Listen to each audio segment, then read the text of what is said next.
നോക്കിയേ, ബക്കറ്റ് ഇവിടെ ഇരിപ്പുണ്ടായിരുന്നേ.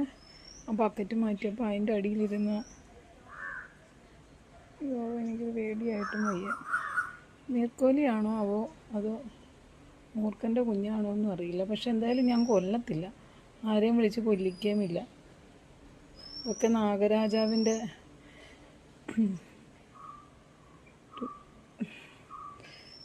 ഇതായിട്ട് കാണുന്നതുകൊണ്ട് ഞാൻ എന്തായാലും ഒരു കൊല്ലം ഞാൻ സമ്മതിക്കില്ല. അപ്പോൾ അവിടെ നിന്ന് ഇറങ്ങിപ്പോയി, താഴേക്ക് വന്ന്. എങ്ങോട്ടേക്ക് പോകുമെന്ന് എനിക്കറിയില്ല.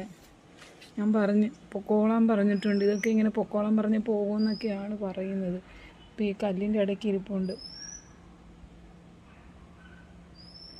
അതിനിടയ്ക്ക് അങ്ങനെ ഇരിക്കുന്നു. പക്ഷെ എനിക്ക് പേടി, ഇനി അത് കഴിഞ്ഞ് എങ്ങോട്ടെങ്കിലും പൊക്കോട്ടെ, എനിക്ക് പേടി. പക്ഷെ അകത്തേക്ക് വരാൻ നിൽക്കണ്ട.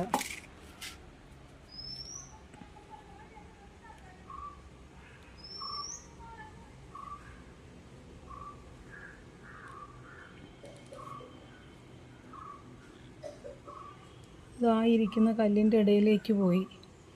അവിടെ ഇരിക്കുമായിരിക്കും, കുഴപ്പമില്ല. പക്ഷെ അകത്തേക്ക് വരാണ്ടിരുന്നാൽ മതി.